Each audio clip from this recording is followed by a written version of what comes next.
Well, good morning, everyone, and welcome to Vero's 2020 Business Recovery Grant webinar. Today, we're covering sales skills that work in any environment, and the webinar will be hosted by Aidan Parsons, Director of Keystone Executive Coaching. I'm Chris Kokolewski, Strategic Relationship Manager at Vero. I'm delighted to welcome Aidan Parsons today. But before I hand over to Aidan, I will begin with some general housekeeping rules to make sure everything is working at your end. At the bottom of your screen should be several application widgets. All the widgets are resizable and movable, so feel free to move them around to get the most out of your desktop space. Each widget can also be closed or reopened by clicking on the specific icon at the bottom of the screen. You can also expand your slide area a little or maximize it to full screen by clicking on the arrows in the top right corner. If you have any questions during the webinar, and we suggest that you do put them through, you can submit them through the Q&A widget. We recommend using a wired internet connection and closing any programs or browser sessions running in the background. Essentially, the less you have open or running, the better the experience should be, as it takes the pressure off the bandwidth. As the webinar is being streamed directly through your computer, there is no dial-in number for the audio. So hopefully by now you can see and hear me clearly. If the sound isn't great, perhaps check your volume on your headsets or your computer speakers. Some networks cause slides to advance more slowly than others. If your slides are behind, pushing F5 on your keyboard will refresh the page. If you have any other technical issues, try to help widget at the bottom of your screen. Now I'll hand you over to Aidan, who will take you through today's webinar. And welcome, Aidan. Thanks, Chris. That was a great intro, nice and thorough. Hey guys, as Chris said, my name's Aidan Parsons. I own a company called Keystone Executive Coaching. And, my job today, first and foremost, guys, is not to sit here and just kind of spout information. I really don't agree with that type of intervention or engagement. This is all about me sharing information with you guys and trying to make it as relevant and as accurate as possible. So the way I can do that is engagement, right? So questions that come through, any sort of insights, and feel free also to write a bunch of questions down and shoot them through to an email for us if you have any sort of feedback or insights for us to add to. This is all about adding value and kind of giving you guys the tools to help yourselves. Now, given the volume of people on today, the diverse nature of people on today, I'm going to try and cover everything in a global sense, in a macro sense, and then drive down into individual circumstances and examples. And this topic, hands down, is my favorite topic to talk on. Super excited about sales, because literally sales is the most justified investment or focus you can make on your business, because the better you get at sales, the easier it is to generate revenue and profitability. So it's something that's often neglected, and I'm going to jump straight in. But before I start spouting about sales, a little synopsis about myself. So basically, I own a business consulting firm. We're a pay-on-result consulting firm. We focus on sales and sales system design, marketing and lead acquisition, and basically everything to ensure profitable growth strategies. So moving on swiftly. Today, we'll cover off 3 core components. So the sales fundamentals. Okay, so what is sales in its entirety? How do we do selling correctly? And literally, how do we lay the bones of selling accurately? And this is something that I'm going to spend a little bit of time on, guys, because sometimes people, when they hear the word sales, they kind of think of pushy or aggressive, or sometimes they've had very bad past experiences around sales. And I really want to set the foundation to understand what is good sales and what is bad sales. Generally, if you're selling and it feels hard, then you're probably not actually selling. You're probably pushing. So then I'm going to move into what's called the 6 phases of all sales, and the 6 emotional phases of all sales. And this is the same phases. It doesn't matter what you're buying or what decision you're making. People move through these same 6 phases regardless of what they're buying. So I'm going to cover them in a global sense, and I'm going to try and make them as accurate as possible to your represented situations. But seriously, if you follow these phases and you move people through these emotions, when you get to the end, this crazy thing happens and they buy. So I really encourage you to take note. And there is I suppose, a model or a sequential diagram that I show halfway through. And then the last piece is actually managing objections. Now, normally the number one question that I get when I train on sales is, how do I manage objections? How do I manage objections? And basically, I'm going to cover that in the fourth phase of the 6 phases, but it is something that is quite specialized, and I want you to pay close attention to, because it actually inverts what we would normally tend to do. So with that in mind, let's begin. So, oh, sorry, I keep pressing the right button instead of clicking. There we go. So when we look at sales fundamentals, I like to use the term sales hygiene. Okay. Now, rather than me list through each of these phrases or statements, and there are 2 pages of these, I'd encourage you guys to read through them on your own, but I want to talk to certain components of them. So the first thing that's really when selling is that when someone comes to buy your product or service, they're not actually paying with money. Okay. Now, of course, they're paying with money, but I want you to consider that when you're selling something, it's not about the money. It's about the trust that you can establish with them about your service and your product. Now, a couple of things happen when you do this. When you attend to building trust and you help your salespeople attend to building trust, this sort of icky feeling or this icky sort of conceptualization of getting money tends to fade away. No one likes to chase people for money, but we all like to build trusted relationships. So the first sort of fundamental of good sales is don't chase the money, chase the trust, become a trusted person. And I'm going to give you some examples of this. Did you know that some people, not me, as much as I would like to, would pay, $1 million, $1.5 million for a Rolls Royce? And the funny thing about a Rolls Royce is it does the exact same thing as a Hyundai iLoad, except a Hyundai iLoad probably does it a little bit more efficient and can carry more people. So why does someone pay 50, 60 times the price for a Rolls Royce? It's trust in the Rolls Royce brand. It's trust in who they become when they buy the Rolls Royce, okay? And this is a very important component to consider, because depending on what you sell, be it a competitive product, so a competitive product being a box of nails. So let's say if I go to Bunnings and I need nails to fix my fence, I'm not going to spend anything more than I absolutely have to on nails, as long as they do what nails are supposed to do and hold the fence together. So competitive products or competitive marketplaces, sincerely, guys, it's a politically orientated decision. It's price dictates. An intermediate marketplace. So this is generally where you'll see beauticians, coffee shops, hairdressers, that sort of mid-tier service offering where people want to pay a little bit more or are happy to pay a little bit more, but they do so because of the outcome, but they're also not going to spend like $10,000 on getting their hair done.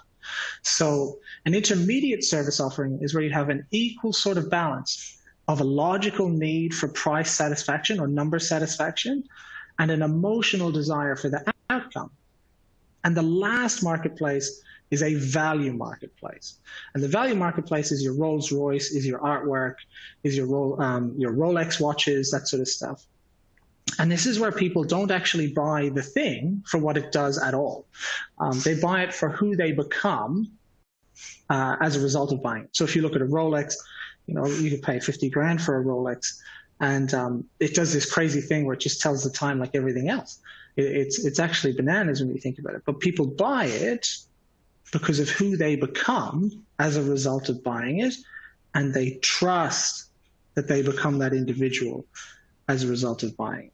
So there's 3 marketplaces that I want you to consider: competitive, intermediate, and value.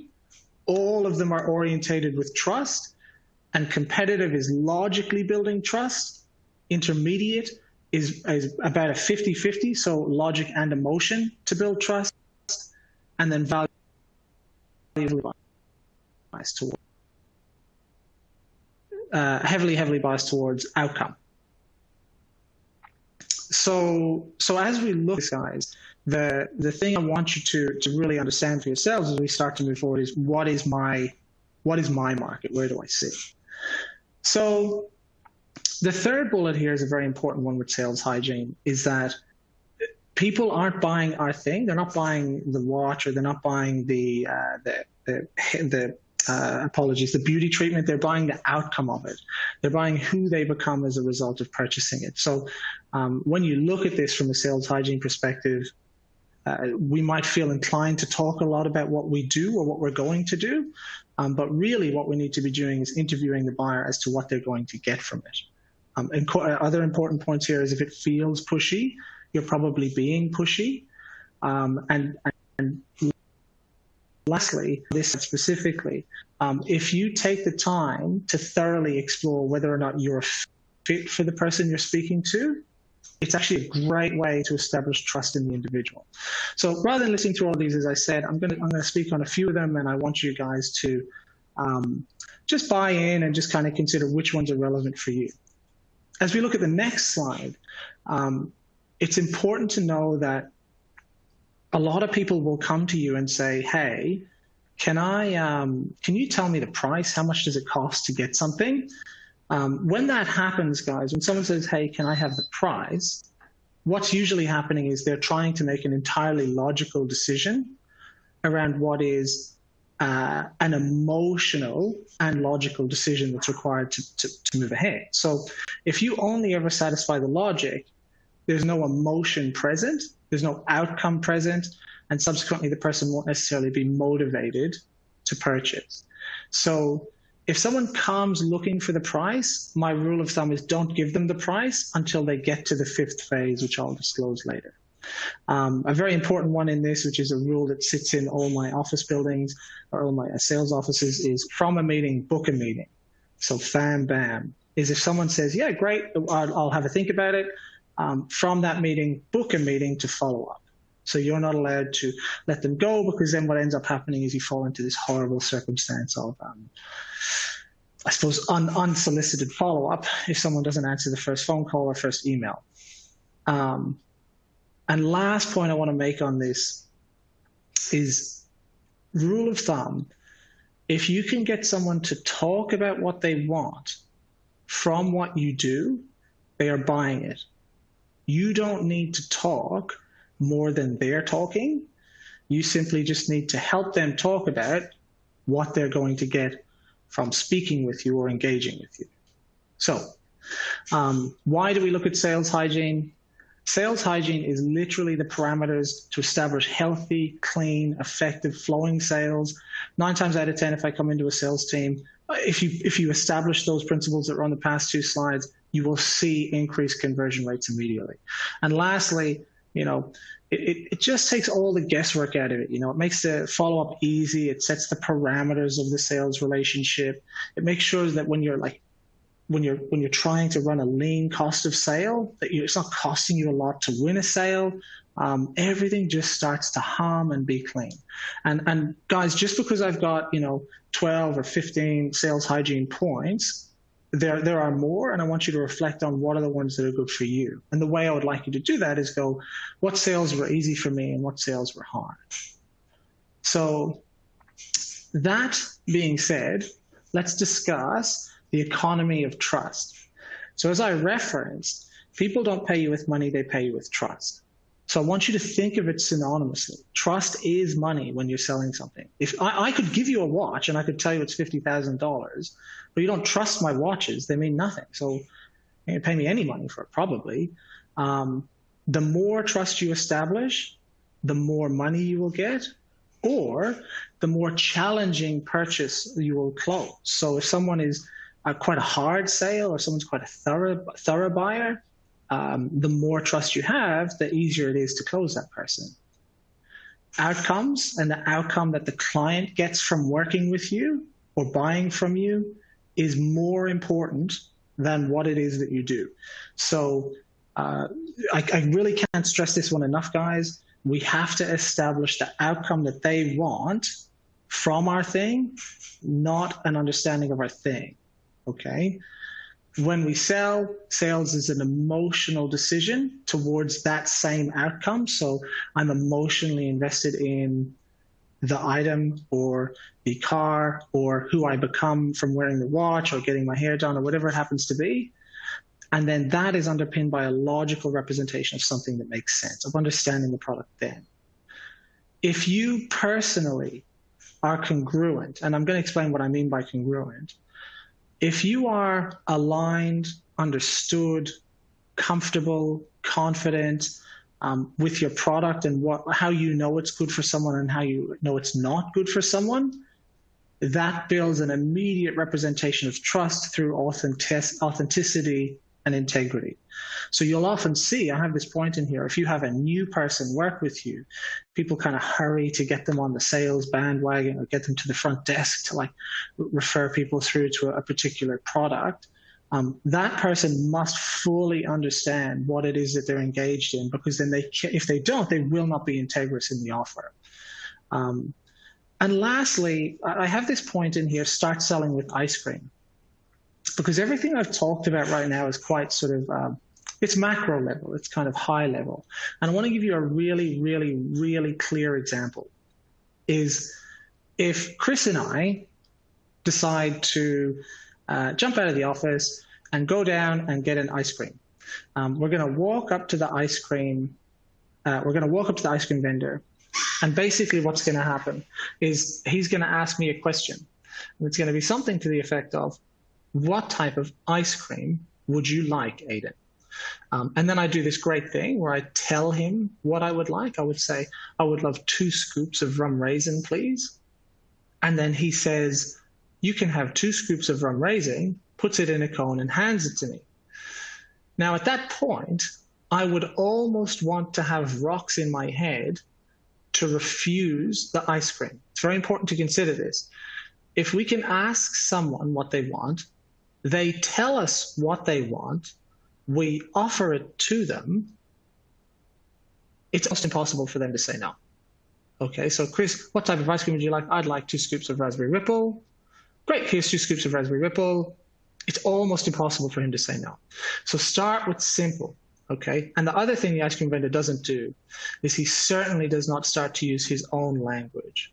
So he doesn't say something to the effect of, would you like 2 spherical frozen lactase treats? He uses their language. And this is very important in the 3rd phase, because the 3rd phase is where we build emotion. Cool. So let's begin. And guys, at any point or any time, feel free to like take screenshots, do whatever you want to make sure that you capture this. Okay. So 6 stages, 6 phases. Okay, I'm going to use that interchangeably. The first one, if you can help someone to be curious, you can sell them something. And this is the foundation of this. If you do not establish curiosity, you are not selling. So the first phase is curiosity. The second phase is empowerment or authority. Trust is the 3rd phase. Now, trust is, I'm not going to say that any phase is more important than the others, but trust is where most of your work should be. Okay, so this is where you start to really work into the sale. Reverse qualification is how you manage your conversation, is how you manage your objections, how you remove it. And I'm going to spend a bit of time on this. And it also, full disclosure, if reverse qualification doesn't land for you, that's okay. I would just want you to come back to it and stick with it, because like hands down, if you get reverse qualification, you're going to close more sales. Like immediately you will close more sales. The 5th phase, and only the 5th phase, is discussion around investment. And then the 6th phase is closure. Okay. So curiosity, empowerment or authority, into trust, reverse qualification, investment, and close. So this is what it looks like. So you have the foundations of the sale, which moves into the motivations of the sale, which moves into the closure of the sale. So phase 1 is curiosity, phase 2 is authority, which builds the foundations. Phase 3 and phase 4 is trust and qualification. Phase 5 and phase 6 is investment and closure. So you can break it up into 3 macros, but really all I need you guys to attend to is phase 1 and 2, 3, 4, 5, 6. Don't worry about the big ones. There's something that I just kind of want you guys to understand: the foundation, the motivation, and the closure. So with that, and also don't stress too much about the notes underneath. Like, of course, feel free to take a screenshot, but I'm going to go really deep into each of these and each of the slides. So stage 1 is curiosity. So if I try to sell something to someone, most of the time, if I don't think about it, I'll ask them, are they interested in it? Now, the problem with the word interest is if I say, hey, Chris, are you interested in having a chat about my product or service?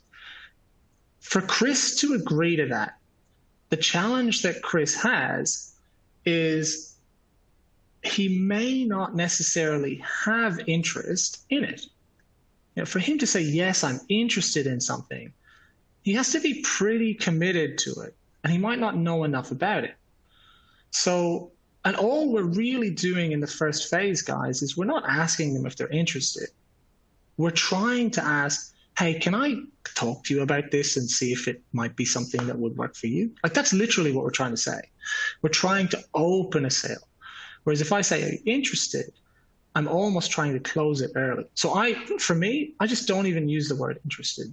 If I'm walking past a coffee shop and say, are you interested in our coffee? I'm going to say, no, I'm okay, thanks. Are you interested in something? I'm pretty much going to say no all the time. If they say, hey, you curious about the type of coffees we have?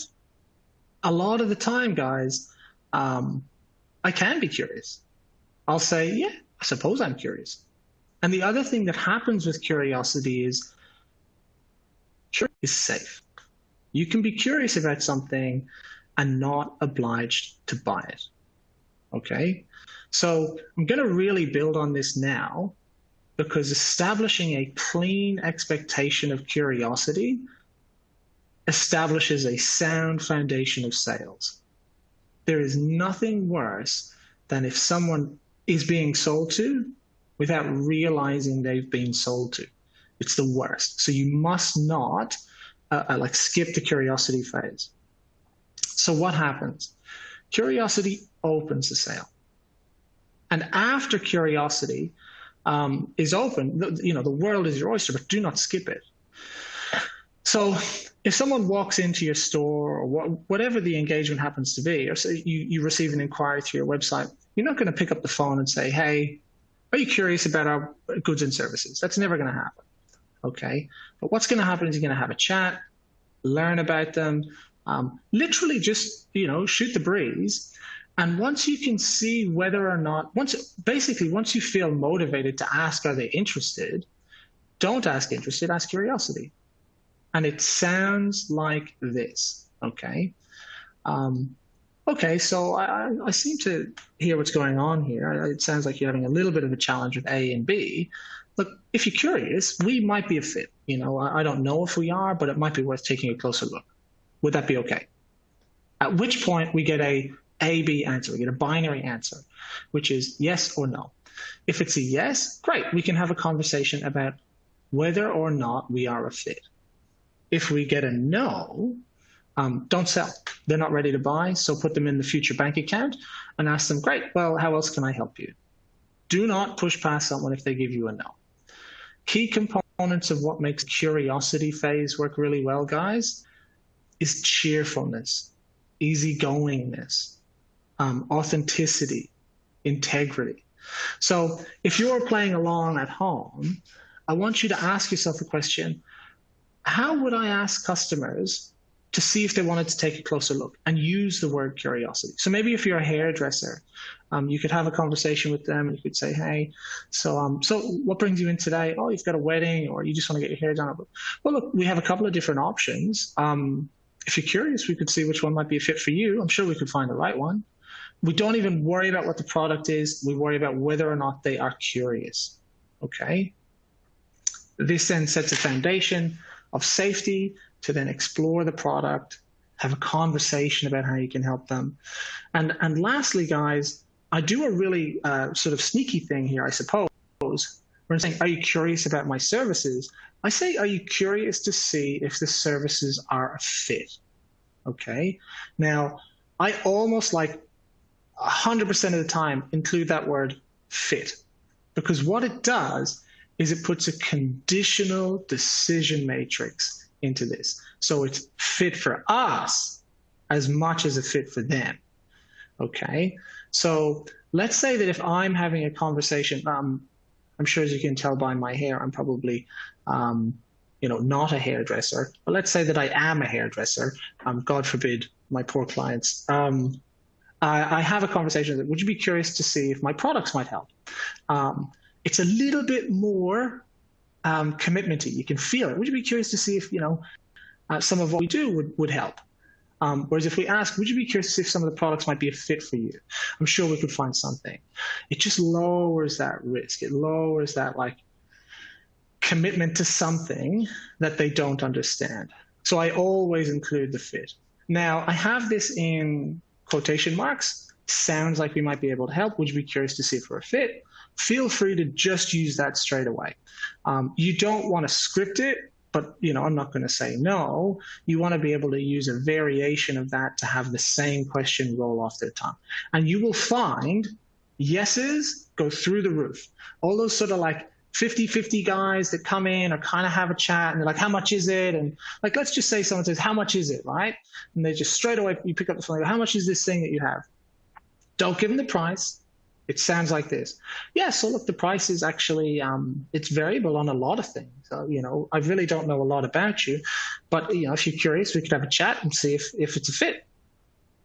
It's a very, very hard question to disagree with. So step one, curiosity. And I just want to pause and give us 20 or 30 seconds to see if anyone has any questions that they want to ask in relation to their specific circumstances around curiosity, or how to use curiosity for them. And we'll just say, and you just give me the nod, Chris, if anything's come through or not.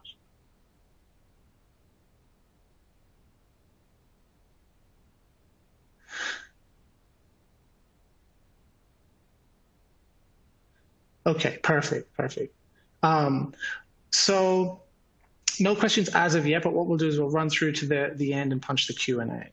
So the second phase, when we look at curiosity, we then want to move into empowerment. Now, I'm going to say this incredibly clearly, and I'm just going to completely disengage from the presentation for a second. This phase is not, are you a decision maker?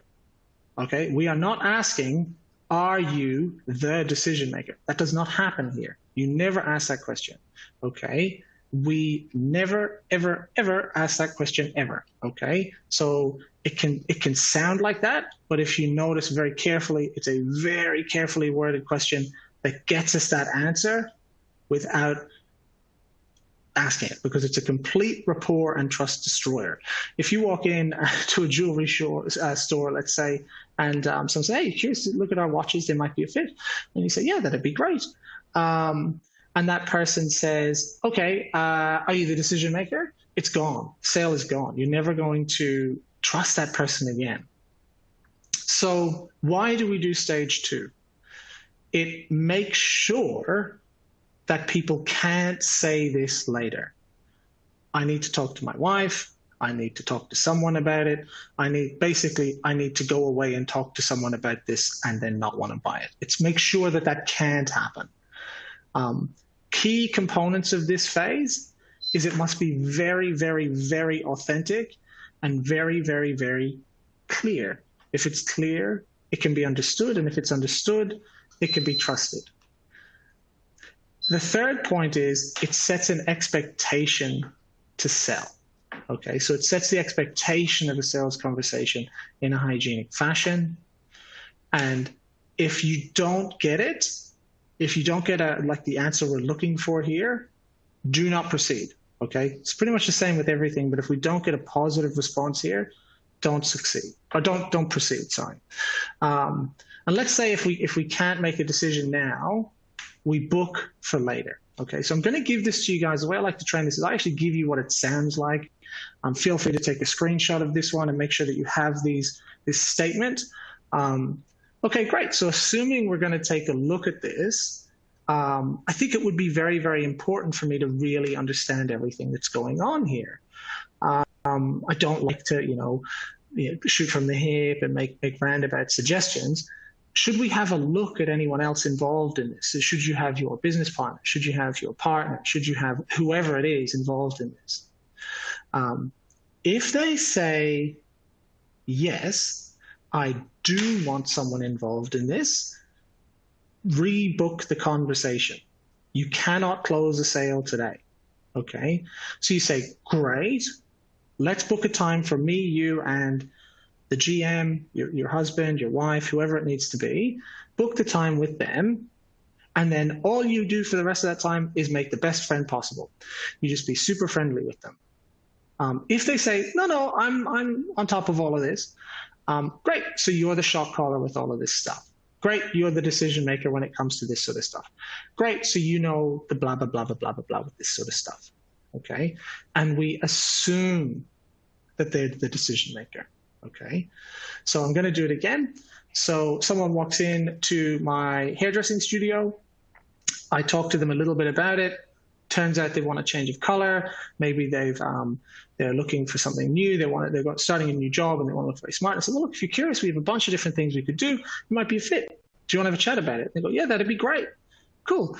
Actually, this is a terrible example because we don't need a second decision maker when you're doing your hair. So we'll do interior design for a home. So I'm an interior designer and I receive a phone call. And I take the phone call and I say, well, look, I like the sound of what you're doing. I'd probably like to have a chat about it. If you're curious, I might be a fit for you guys. We could really take a closer look. And let's say that the client says, yeah, that would be great. I then move into stage 2.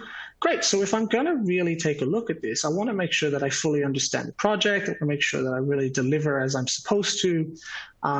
Is there anyone else I should involve in this? Are you using like a color coordinator? Are you using a builder perhaps? Or even maybe your husband, we should get around this conversation. No, it's just me. I'm just renovating my apartment and I'm coming to you first.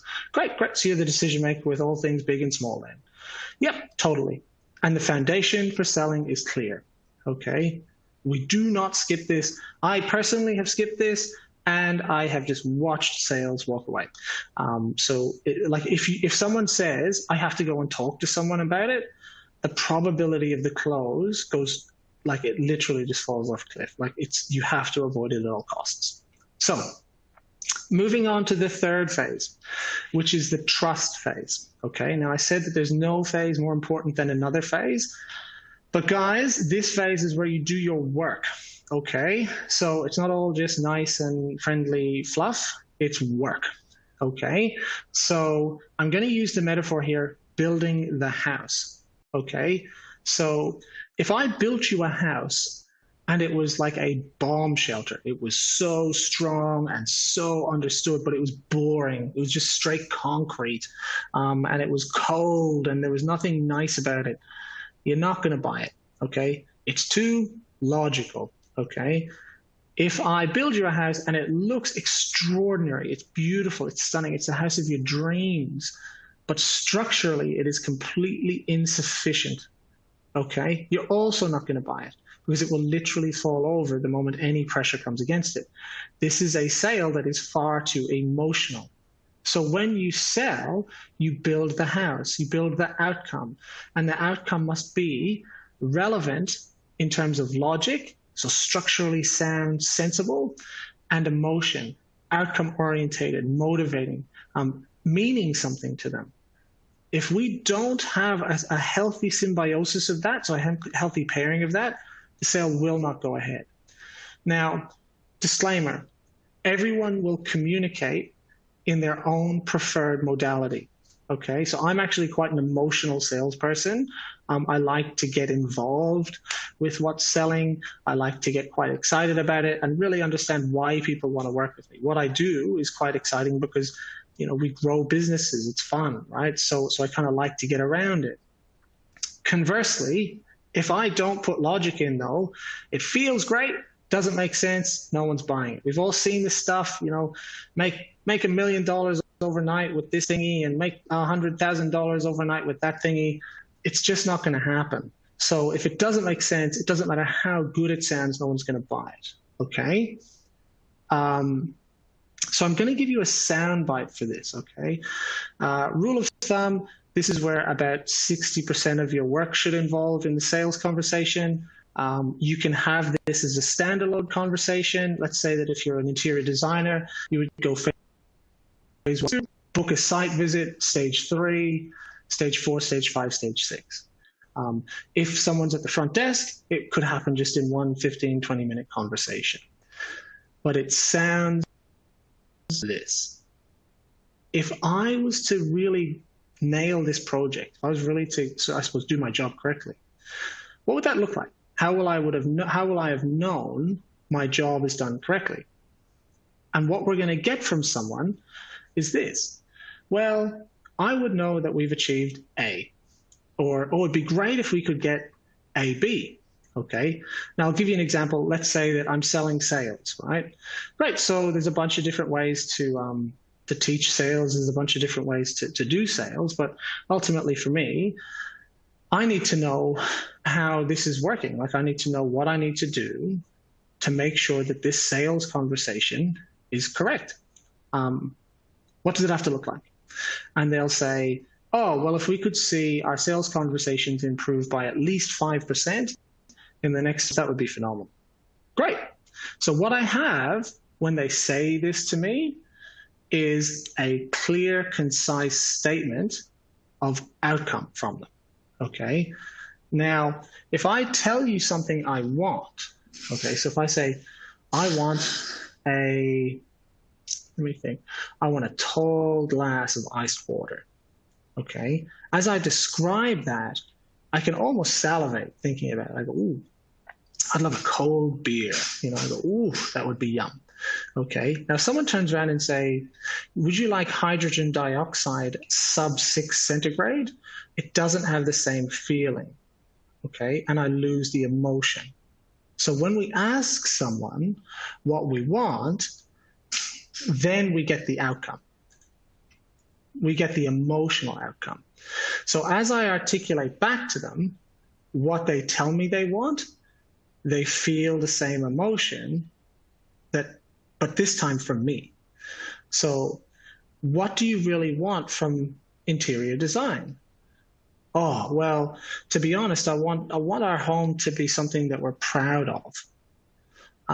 Great. So it's something that you want to be proud of. Emotion. Okay. Now remember, we need emotion and logic. Great. So it's something that you want to be proud of. How will you know you're proud of it?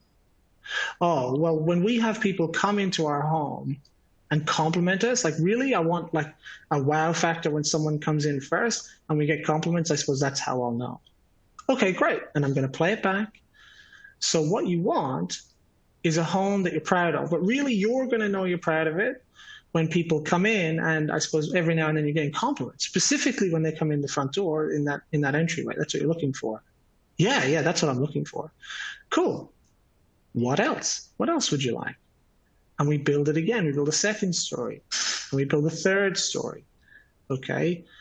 It is incredibly important when you're building trust that as we extract the outcomes that they want, we extract the emotion and we extract the logic. People will not give you both. You have to work for the emotion and you have to work for the logic. Based on your ability to get a balance of both, you'll build a statement that sounds like this. Okay, great. So really, we're doing this because you want a home that you're proud of, and a home that you know you'll be proud of it when people come in and they give you compliments. But also, it's a place that you can kind of escape from work, escape from the noise of your life, and really just quickly unwind from the day. And you know that you're going to be able to do that when you can relax on the deck with a glass of wine, and there's no sort of distractions or road noise, and the gardens are looking marvelous. And then lastly, as you said, this is something that you want to build that will be appealing in future years as an asset. You want to add value to the home, and you're thinking approximately some sort of value to the sound of $75,000 to $85,000. That's really what this project looks like. That's what we're looking for. And they say, yes. Okay. Now, if we don't get a big yes from them, then what happens is the outcome is not comparative. It's not good enough. So we have to work harder to establish a bigger yes. We extract the outcome, we establish the logic and the emotion, and as we build it, we play it back to them and back to them and back to them so that we can say, so what you want is A, B, C, D, E, F, G. And they go, yes. At which point we say, great, let's take a closer look. Okay, we can certainly do that for you. Let's take a closer look. And now, guys, it is easy street. Now we are slipping down the hill and we are going to go and close. Okay. Now, this is the fourth phase. Now, this is the phase that I said is quite confusing. Just move the slides forward. Every single person that does this is challenged by it, okay? So if you're challenged by it, it's okay. Some people nail it first time, like maybe you're one of those superhumans that just get this straight away.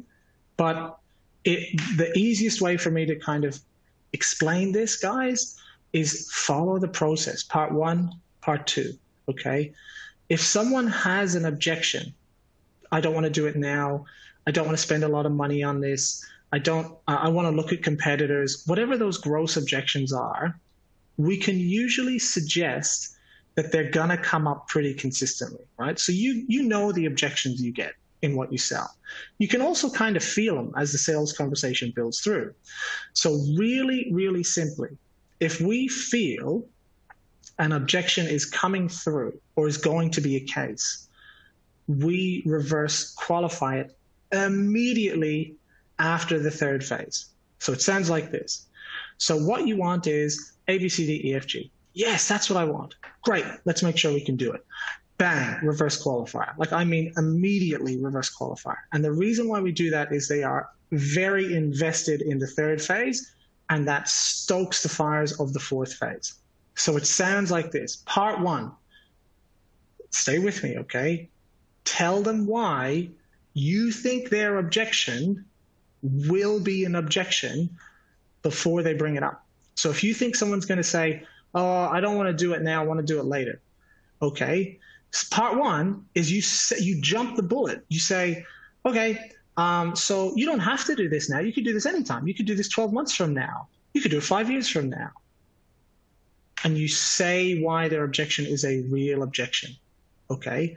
And part 2, this is where it gets very smart.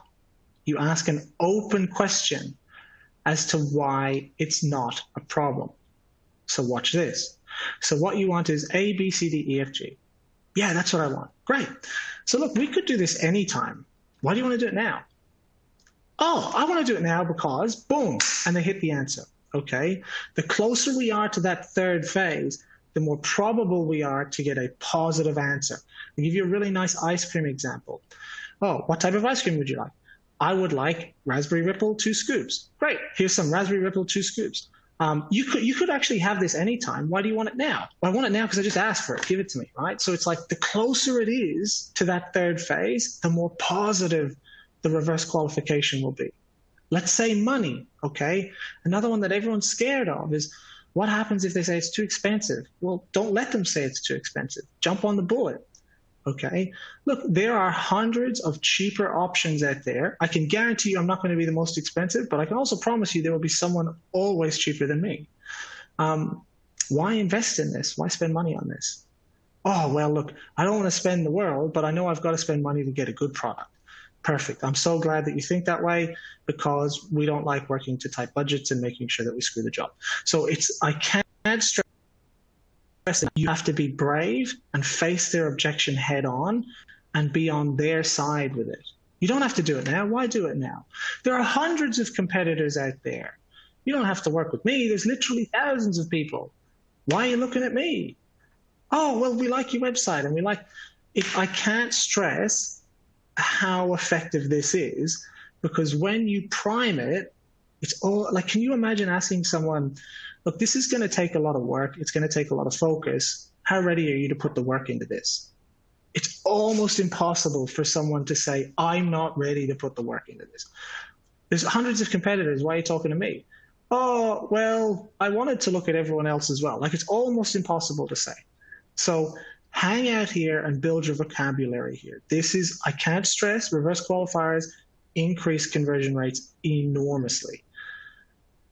Moving on to the fifth phase, and I'm mindful of some question time. The fifth phase is easy, guys. It's very, very simple, and it's very, very quick. We want it to sound like, can I wash your car? Can I cut your lawn? It's very easy going.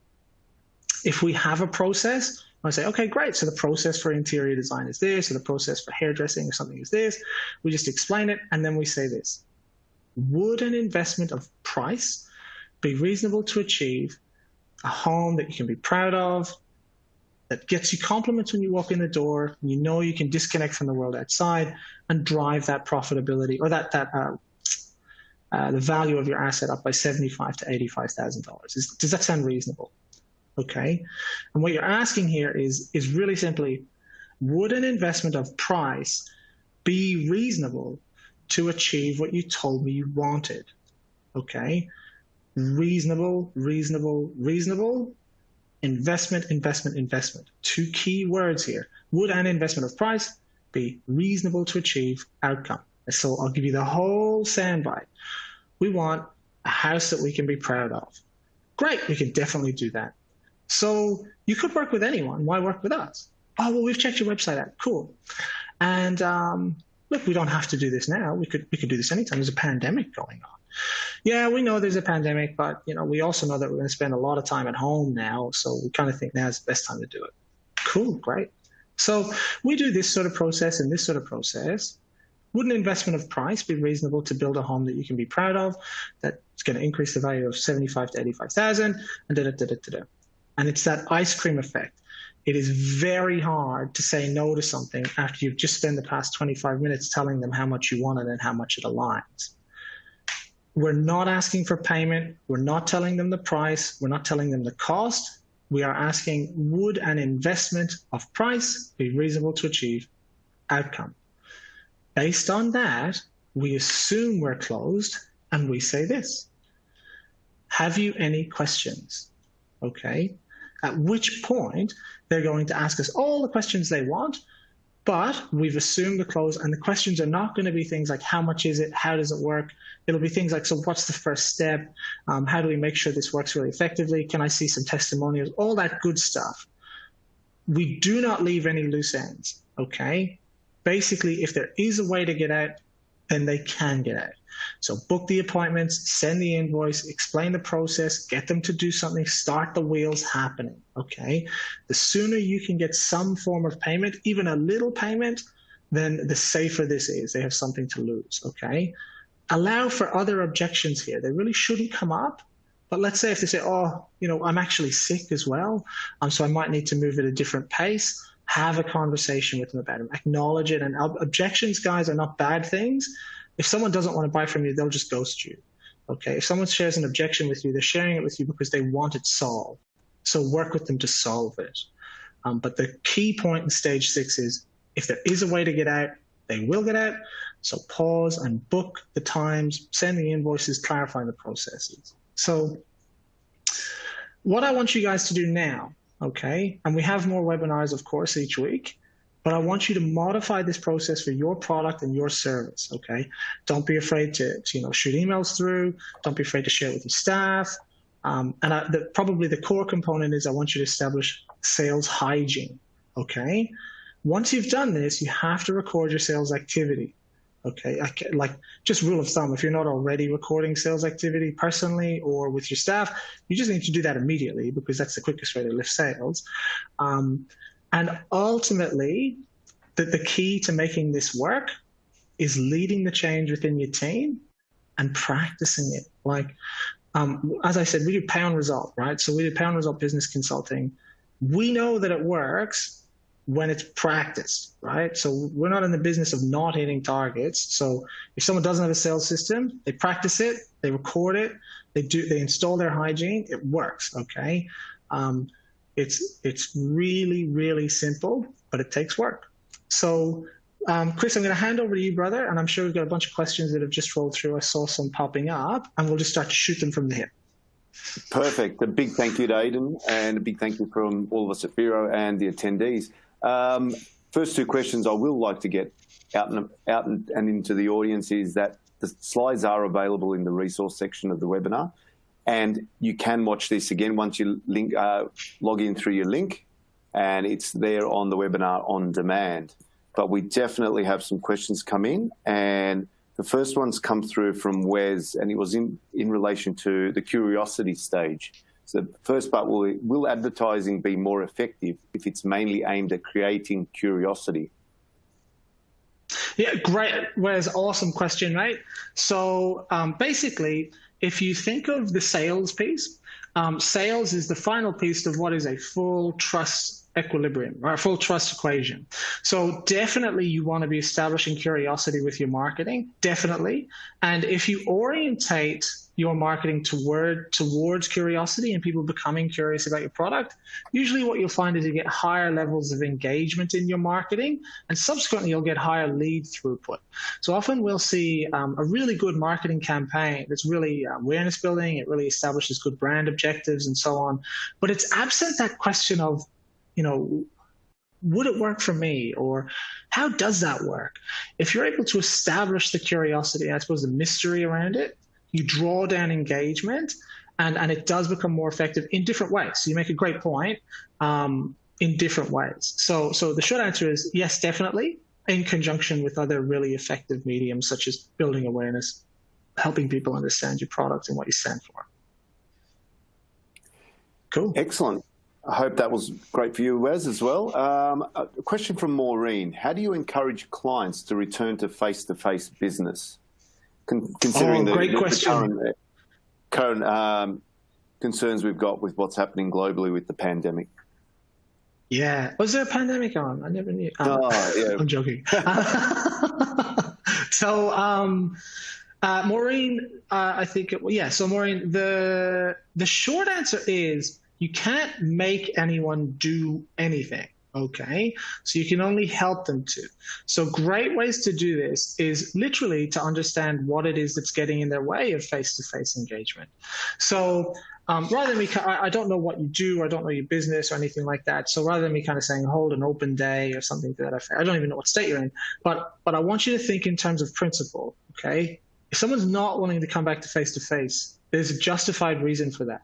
And our job as a sales professional is to explore it and to help them trust and feel safe to come back to face-to-face. If it is something we can solve for them, great. If not, then that's okay. We have to be agile in the delivery of it. I cover that in the next webinar. But I'll show you one cool question that you can ask right now that is very, very, very, very, very effective. Okay, it's called a no question. Okay, so if I say, hey, Maureen, did you want to have a chat over coffee about how I can help your business? It's like, yeah, but how much does it cost, for how long, all the other obligations of saying yes, right? So rather than me saying, hey, Maureen, did you want to come back to face-to-face? We have all of this stuff that's safe, blah, blah, blah, blah, blah. I'm trying to convince. I would ask this, Maureen, would I be the worst person in the world if I asked you to come in face-to-face? We do it pretty safely now. And then this great thing happens, right? Where the only way they can refuse to face-to-face is by calling you the worst person in the world. So it's an incredibly powerful question. I'll give it to you again. So Maureen, would I be the worst person in the world if I suggested we did face-to-face? Yes, you would be the worst person in the world. We're not doing face-to-face. They can't say it. It's such a powerful way of asking a question. So 99.9% of the time, if you say, look, would it be an absolute pain if I was to suggest we did face-to-face? No, it's okay. We can do that. So that I can't stress how effective that is. That's like a big door opener question. So feel free to no question in there, but I would also be querying their motivation. So if they say, no, not at all, and they're a little bit cautious, your job is to extract why. So a great question is, we're moving back to face-to-face and planning to, but we want to make sure that we help our customers feel comfortable. What would make you feel comfortable about moving face-to-face? And all of a sudden they feel safe and trusted. But great question, perfect question. Go on ahead, Chris. Thank you, Aidan. Next question from Angela, just on upsell, really. Is there a best way to approach this? In general, in upselling? Yep. Yes. So I'll just yep, perfect. So the easiest way to sell something is after you've just sold something. Okay. So rule of thumb with upselling is if you sell a little, you can sell a lot. So most people kind of put the upsell, they kind of get in the way of the upsell, so they can often prioritize upselling before selling anything. So the easiest way, or I suppose the question is, how do you upsell? The way you upsell is you sell something little and then sell a lot, or you truncate sales one after another. Okay, so if I buy let's say $1,000 suit, right? Contrasted, I will buy, it's very negligible for me to buy a $99 belt and a $200 pair of shoes. Although very quickly we can find this adding up. So if I sell a big item first, I sell down. If I sell a small item first, I sell up. But if you go big first, you can kind of hang out near the big price quite quickly. So if I sell $1,000, I can pretty much upsell anything up to about 500 or 600. If I sell a 99, I'm probably going to struggle to sell anything over a 110 or a 120 thereafter if I don't push it. So if you want a great resource on this, Angela, there's a book by Robert Cialdini called Influence. And it covers off how, like, literal scientific evidence of how people have accidentally upsold astronomical prices on things just by marking them incorrectly, but it was the contrast that worked. So upselling is a whole other skill, but I suppose use contrast, sell a little to sell a lot, or if you sell something big early, tack on a lot of littles. And when you go big, you can go about 50 to 60% of original price. But great question. Perfect question. Fantastic. Thank you. A great question just come through from Lucy, actually. And the question to you, Aidan, is sales makes me feel awkward. Is there anything I can do to help this? Yeah, okay. Great question, Lucy, and good honesty. So just so you know, there's not a person in the world that started selling or has kind of like ask people for money that doesn't feel awkward about it. It's quite common. Okay, so the first thing is be quite kind to yourself about that. The second thing is, and this is how I establish this mentality in my sales professionals, is that your job is not to make someone do anything. Your job is to help someone make a decision about something that may or may not help them. So sales is not making someone buy something. Sales is helping someone to understand whether or not you can help them. And if you can help them, feel comfortable enough to do something about it. So the moment we sort of feel awkward about it, it's generally because we're trying, it is because we feel like we're trying to make someone do something. But if you just let the ropes go and say, my job isn't to make you buy or not buy. My job is just to see if and if I can help, make you feel with it. A lot of the awkwardness factors. So I suppose the core of it is removing what we think sales is. The other thing is it begins with P and it ends with practice, and it's practice. The better you can practice and the more practice you do, the easier it gets. And if you're really, really brave, listening to yourself is a great way to get past the awkwardness. But everyone feels it, and consistency in it is paramount. Cool. But I'm mindful of time. I did see one more there from Cavill.